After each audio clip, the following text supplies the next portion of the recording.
This game took me over 20 years to complete. Picture this, a 5-year-old Jack on Christmas morning opening his first ever PlayStation. Along with it, 2 games that would introduce me to the magic of gaming. Gubble and my holy grail of PS1 games, Yugioh Forbidden Memories. Little did I know my mum had bought me one of the most difficult games of all time. Despite hundreds of hours of play, I was never able to complete it. Fast forward to today, nostalgia and determination collide, prompting me to revisit the game and see if it really was as tough as I remember. And let me tell you, it did not disappoint. This game takes everything you know about Yu-Gi-Oh! And just throws it out the window. It plays by its own rules. There are 2 major mechanics you need to know before we dive into the game. First up, fusion. Forget polymerization. In this game, you can select any number of cards in your hand and fuse them to create a better monster. Or nothing at all. There are a few key combinations you'll need to know. Number 1 is if you combine any rock monster with any female monster, you can create the mystical sand. This is an essential card for the early game. The second and most important is the twin-headed thunder dragon. Fuse any electric monster with any dragon monster as long as they're both under 1600 attack and you'll create the thunder dragon. However, if they're over 1600 attack, you create the mighty twin-headed thunder dragon with a whopping 2800 attack. That's nearing the infamous Blue Eyes White Dragon. The second mechanic unique to Forbidden Memories is the zodiac signs. Each monster has 2 zodiac signs it can choose from, one from each of 2 tables. Table 1 is Sun, Moon, Mercury, and Venus. Table 2 is Mars, Jupiter, Saturn, Uranus, Pluto, and Neptune. These zodiac signs work similarly to Pokemon types. For example, most thunder monsters will have the Pluto sign, and most water monsters will have the Neptune sign. Pluto is super effective against Neptune, boosting the stats of that monster with the Pluto sign by 500 points. This becomes crucial in the late game. Now that we've covered the basics, let's dive into the game and see why it took me over 20 years to complete. We start the game a millennia ago in ancient Egypt as a young pharaoh. Our first stop is the dueling grounds, where we meet Tiana, or Taya as you might know her in the 21st century. Looking through our deck, we have 1 thunder and 1 dragon monster. This is okay, it's not great, it's not bad, but it is possible to start with neither. We also have Beast Fangs, an equip card that boosts our twin-headed Thunder Dragon's attack and defense by 500 points. Our starting hand is a combination of a rock monster and a female character, allowing us to make the mystical sand card that I mentioned earlier. This card is absolutely awesome in the early game and guarantees us our first win, since our opponent has no monsters strong enough to compete. At the end of every duel, you receive a grade based on your performance. The better the grade, the better the reward. Usually you get a single prize card for winning. However, I am playing a version that awards you 10 cards per win. There's 2 reasons behind this. The most popular speedruns of the game actually use a 15 card version. However, I opted for the slightly harder 10 card version. And the second reason is I don't have hundreds of hours to farm this game anymore. I'm an adult with responsibilities and it sucks.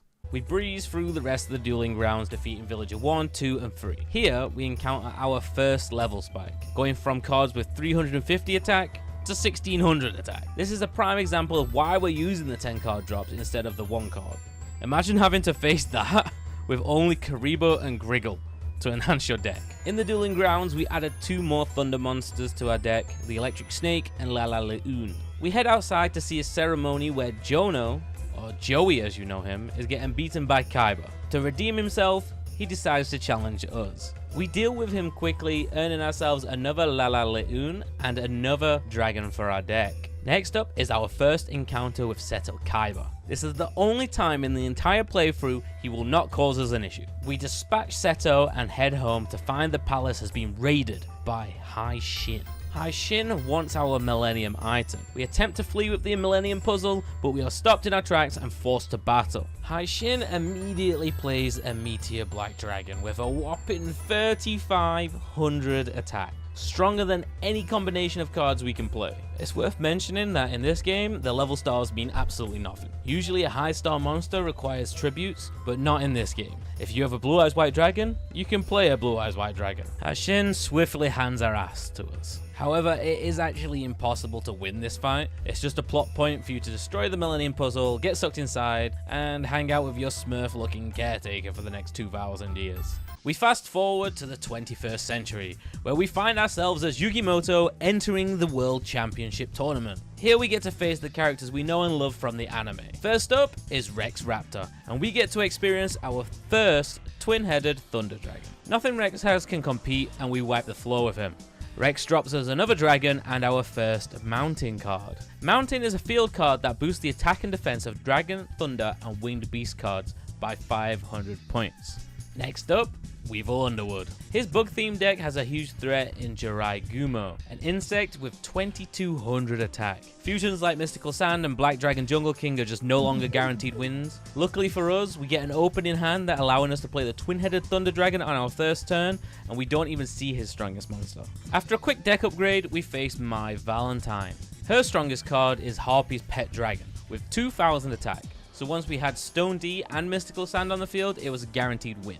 She rewards us with some major upgrades, allowing us to have some strong basic attackers, as well as upgrading our fusion material. We also picked up our second Mountain. Bandit Keith can catch you by surprise and end your tournament run pretty fast. He's the first opponent with consistently strong monsters, usually at 1800 attack or more, and he can even play Zoa with 2600 attack. On top of that, he runs Metal Morph, an equip card specifically designed for Zoa that raises its attack to 3000, making it essentially a Blue Eyes White Dragon. Luckily, I'm able to put together some early fusions, drop a Mountain card, and we win with ease. With this victory, we pick up our first dragon with over 1600 attack, Dragon Zombie. This card allows us to make the twin-headed Thunder Dragon with just 2 materials, which is vital for being able to beat this game. Now we reach a major plot point. Shardy reveals the secrets of the Millennium items, transporting us into the Millennium Puzzle to speak with the Pharaoh. The Pharaoh gives us 6 blank cards to collect the other Millennium items. Oh, and guess what? Our next opponent is Shardy himself. Honestly, I have no idea how this guy got this far in the tournament, because his deck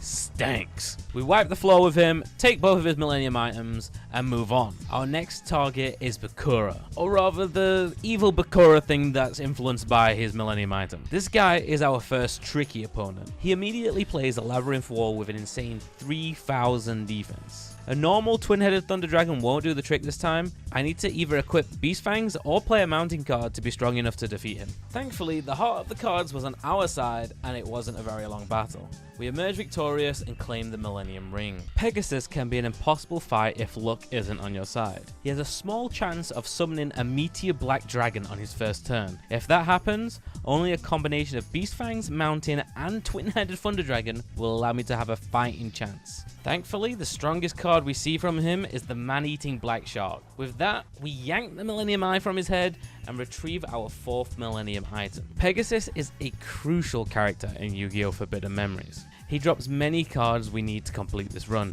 including various dragon monsters, equipped cards, and most importantly, Megamorph. This time we pick up a couple of dragons and Umi, another field card that will help us boost our twin-headed Thunder Dragon. Isis can also play some powerful cards like Black Skull Dragon and her own twin-headed Thunder Dragon. We start rough, losing our Flame Cerberus to her Aqua Dragon. But the heart of the cards favors us once again. We fuse a twin-headed Thunder Dragon and claim our penultimate Millennium item, also claiming our second equipped card, Dragon Treasure. The final boss is Seto Kaiba. Right off the bat, he plays his signature Blue Eyes White Dragon. I counter with a massive twin-headed Thunder Dragon equipped with Beast Fangs. However, remember the zodiac signs I mentioned earlier? I accidentally chose the moon, which is weak to the sun, and Blue Eyes White Dragon is the sun. I had the tournament in the bag, but due to my mistake, we took a loss. We used this setback to do some free duels and farm for better cards. We gather a bunch of fusion materials and a couple field cards. It's time for take 2. We get a twin-headed Thunder Dragon down immediately. This time Kaiba doesn't play Blue Eyes. On turn 2, we summon a second Thunder Dragon. On turn 3, we play Umi. Even Blue Eyes can't stop us now. With a decisive victory, we take Kaiba's Rod. Okay, that sounded wild.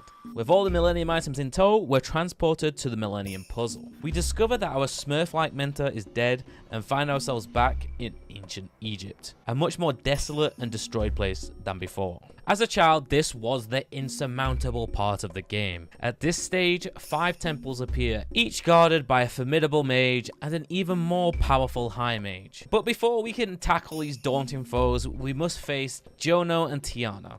And despite 4,000 years passing, Neither seem to have improved. Defeating Yugioh, we are rewarded with the legendary Red Eyes Black Dragon. This isn't just an incredible card on its own, it holds the power to fuse with a Meteor Dragon, creating our very own Meteor Black Dragons. Tiana is just as useless as ever. Our journey brings us to the first temple, the Meadow Temple. Each temple is connected with one of the field cards, and the mages guarding them have decks that complement their fields. The Meadow Temple specializes in warriors and beast warriors.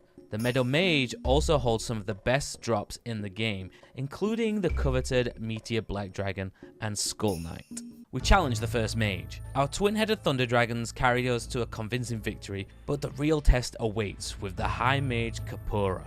Obliviously, I play a twin-headed Thunder Dragon on our first turn, but what I didn't foresee was the devastating power of a boosted Gate Guardian. In just 2 turns, I'm thrown back to 2002 and reminded of the hours I fruitlessly grinded trying to beat these high mages. As valuable as the Meadow Mage is, if I want to make any progress in this game, I'm going to have to take a different route. I pivot to the Ocean Temple, where we already have a field advantage, and the twin-headed Thunder Dragon gives us an edge against aqua monsters. Despite an advantage, the battle against the Ocean Mage is rougher than expected. We struggle to get set up, so we have to stall a little, but eventually we manage to scrape out a win. As we face High Mage Sekhmeton, we discover that he doesn't have any monsters strong enough to defeat our twin-headed Thunder Dragon. Instead, he employs a stalling tactic. He plays Labyrinth Wall, which conveniently gets boosted against our twin-headed Thunder Dragon. To counter this, we must select the correct zodiac sign to avoid the boost. Otherwise, he can just simply deck me out. Next, I head to the Mountain Temple, where we also have a field advantage. The battle against the Mountain Mage is straightforward.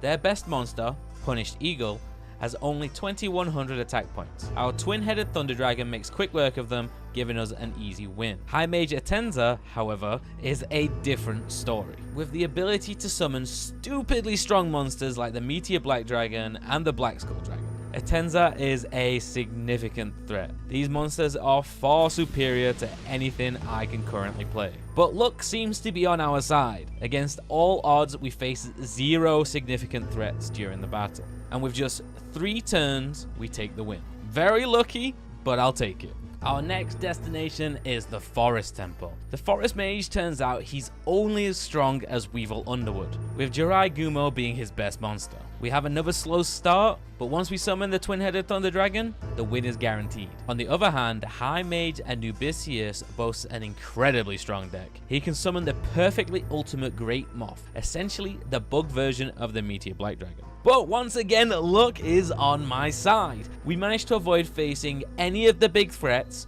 and breeze through the battle. 10-year-old me would be screaming right now. In fact, 29-year-old me is screaming right now. With 3 temples down, Yugioh delivers urgent news. Tiana has been kidnapped and taken to the shrine. Whether they plan some strange sacrifice or something worse, we're in hot pursuit. I mean, personally, I don't care because I don't really like Tiana, but you know, the story must go on. Upon arrival, we're greeted by the Labyrinth Mage. Miraculously, we once again avoid his ace card and manage to squeeze by unscathed. We catch up to Seto, who's holding Tiana hostage. Seto challenges us. Our streak of good fortune finally ends. Seto unleashes several Gate Guardians, hitting me with an overwhelming wave of deja vu. This moment is the exact reason why I could never complete the game as a child. However, this time I'm a lot older, a lot smarter, and I have access to the internet. I realized I had a massive lack of equip cards and had no idea how to get them. After some research, I discovered a crucial detail about the game's grading system for defeating opponents. There are 2 types of grades, POW and Tech. So POW is typically received for reducing your opponent's life points to 0.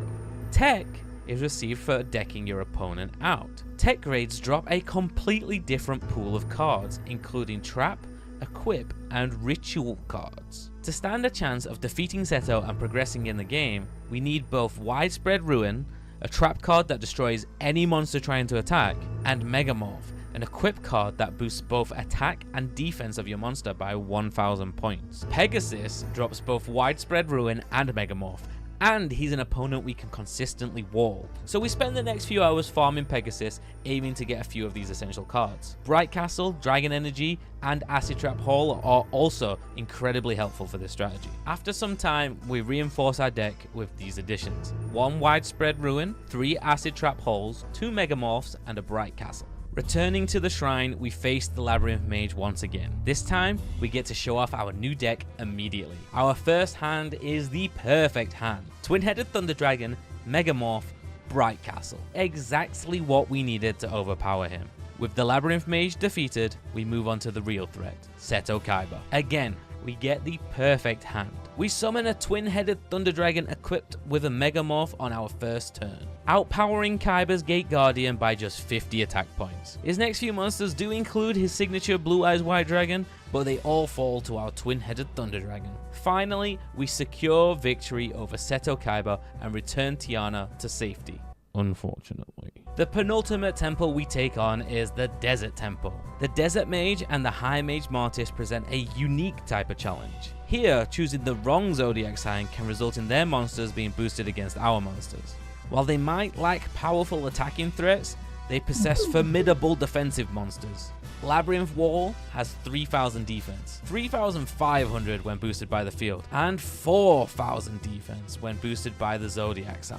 With this in mind, we choose our Zodiac signs wisely, preventing their Labyrinth Wall from becoming an impenetrable barrier. With this, we managed to take them both down relatively easily. And now we're back at the first temple we challenged, the Meadow Temple. From our recent battles, we've upgraded the dragons on our roster, reducing the amount of fusion material needed for our twin-headed Thunder Dragons. We start by playing Umi on our first turn, changing the field to our advantage. This baits the Meadow Mage into using Sojin, leaving us with a free shot at his life point. The Meadow Mage goes down with little trouble, rewarding us with a Dark Magician. This time, High Mage Kapura only plays a series of Black Skull Dragons. With a twin-headed Thunder Dragon equipped with a Bright Castle, we managed to take down the High Mage. Sweet, sweet revenge. We are officially further than I have ever made it. At this point, I'm going in blind. We head to the vast shrine for the very first time, unaware of the gauntlet ahead. First up, I get challenged by a couple of really bad cosplayers. I mean, is he a pigeon? Sebek is up first. We have a slow start, but we super boost our red eyes and it manages to carry us to victory. Next, we face Neku, the pigeon. Once again, a slow start, and this time, there's absolutely nothing we can do. His Skull Knights boosted by the field are too powerful, and we are defeated. I decide to run it back, and this time we manage to squeeze past the Pigeon Brothers. Finally, we get a rematch with Hey Shit. The rematch is just as swift and brutal as it was many moons ago. He megamorphs his Meteor Black Dragon, boosting its attack to a massive 4500. He demolishes me. He absolutely wipes the floor with me. It's abundantly clear I need to improve my deck if I'm going to finish this game. I'm going to need some Meteor Black Dragons, and I'm going to need to farm. The Meadow Mage is the key to beating this game. Not only does he drop the high level dragons we need to optimize our deck, but he can drop us Meteor Black Dragons. So I proceed to farm him for the next 6 hours. 6 hours after my first attempt, we decide to run the gauntlet again. Sebek defeated. Neku demolished. Now it's time for High Shin. We start with a Widespread Ruin, just in case he wants to play the Megamorphed Meteor Black Dragon again. And wouldn't you know it, that's exactly what High Shin goes for. We counter with a twin-headed Thunder Dragon boosted by Bright Castle. Luck is back on my side, as his next monster is a Blue Eyes White Dragon, no longer a threat to us.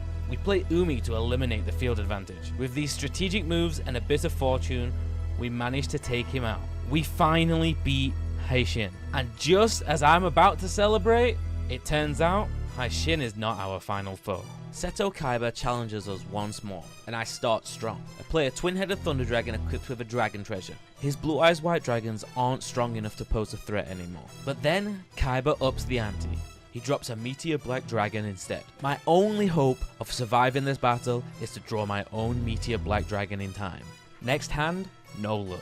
I sack my entire hand hoping for a miracle. Kaiba plays a trap card. The next turn, still nothing. I hold onto the Beast Fangs and sacrifice everything else. And then, Kaiba reveals a second Meteor Black Dragon. This hand is all or nothing. I need a Meteor Black Dragon. And we get it! I combined the Meteor Black Dragon with Beast Fangs, and it was at this moment I realized Beast Fangs doesn't boost Meteor Black Dragon. But that's okay, we just need to stall long enough to draw any of our other equips. Turns out my hope was fruitless. Kaiba plays a Gate Guardian and the run is over. Undeterred, I make one final attempt for the night. On this run, we make it back to Kaiba with surprising ease. The duel begins and it's a rough start. I'm forced to stall for a couple turns just trying to survive, but then fortune finally favors us. We draw both Megamorph and Meteor Black Dragon, combining them to create a monster with a whopping 4,500 attack. At this point, there is nothing in the game that can stand against me. Kaiba tries to retaliate, dropping his Gate Guardian, but we take it down with ease. A moment of panic does hit when he plays a Shadow spell, reducing our attack and defense by 1,000. But all Kaiba has left are his measly Blue Eyes White Dragons. With a decisive final blow, we take the victory, and finally, after 20 years, I'm ready to celebrate. But just as I think it's over, Haishin appears again, snatching the Millennium items and summoning the mighty Dark Knight. Make way, Dwayne Johnson, this is the true final boss. Before Haishin can savor his victory, Dark Knight shows his true colors. With no patience for Haishin's arrogance, he turns him into a playing card and destroys him right before our eyes. This isn't just any opponent. Dark Knight means business. We kick off the duel by playing Umi, shifting the battlefield to our advantage. Dark Knight counters with a trap card. I respond by summoning a twin-headed Thunder Dragon, discarding all other useless materials to increase my chances of drawing Meteor Black Dragon or one of my equip cards. With the field in my favor, I land a clean hit on his life points. He summons his own Meteor Black Dragon, wiping out my Thunder Dragon in one fell swoop. I quickly respond by setting a widespread ruin, hoping to eliminate his strongest threat. Dark Knight plays yet another trap card. He then attacks our life points but activates my widespread ruin. I clear my hand and play a Skull Knight, hoping to bait out one of his traps. And success! The bait works perfectly, triggering his own widespread ruin. He lays down another trap card, but that doesn't stop me from striking his life points for another 3,300 damage. His final card is a Black Skull Dragon, but even that isn't strong enough to defeat me. Incredibly, on my first attempt, we take down the final... Oh, wait, what in the Elden Ring 2-stage boss nonsense is this? Dark Knight is overwhelmed with rage and transforms into Nightmare and challenges us once again. We open once again with a widespread ruin, taking out Nightmare's first Meteor Black Dragon, before it can cause any real damage. With the field clear, I fuse a twin-headed Thunder Dragon and strike at his life points, feeling confident as we edge closer to victory. But Nightmare doesn't play by the rules. He breaks the laws of Yu-Gi-Oh! And summons a Blackluster Soldier without using a ritual card. He takes out my Thunder Dragon, and suddenly, things aren't really looking in my favor. I have no strong cards in my hand, and my only option is to play a Labyrinth Wall to buy some time, hoping for a chance to turn things around. My stalling tactic works. Nightmare starts playing monsters in defense mode, and I seize the opportunity to change the field to Umi. With 3 twin-headed Thunder Dragons now on the field, I unleash them with full force, wiping out his monsters one by one by one. And finally, after 20 long years of victories and defeats, and more defeats, I wipe out Nightmare's remaining life points. The throne is mine. And as the credits roll, a wave of accomplishment washes over me. I have finally completed my first ever video game.